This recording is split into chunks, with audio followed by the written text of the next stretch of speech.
Silent ಆಗಿದ್ಬಿಡೋಣ ಆರಾಮಾಗಿ ಸ್ವಲ್ಪ.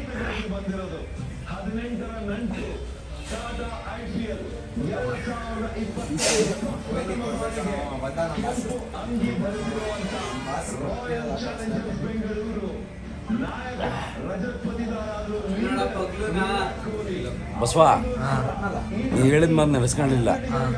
2 table ಹಾಕೊಂಡು ನಂಗೆ ನಾಚಾಡ್ತೀನಿ ಹಿಂದೆ ಗೆದ್ರೆ. ಏನು ಹೇಳಿ ನಂಗೆ ನಾಚ ಅಂದರೆ ಫುಲ್ ಬಟ್ಟೆ ಎಲ್ಲ ಬಿಚ್ಚಾಕೊಂಡು ಡ್ಯಾನ್ಸ್ ಆಡ್ತೀನಿ ಅಂತ ಹೇಳಿದ್ದೆ.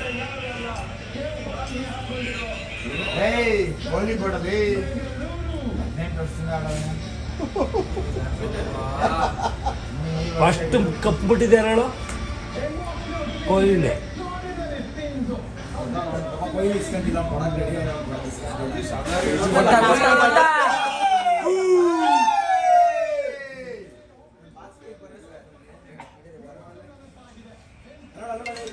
ಬಿಡಿ ಒಂದ್ಸಲ ಕೊಡ್ರಪ್ಪ ಕಸಿ.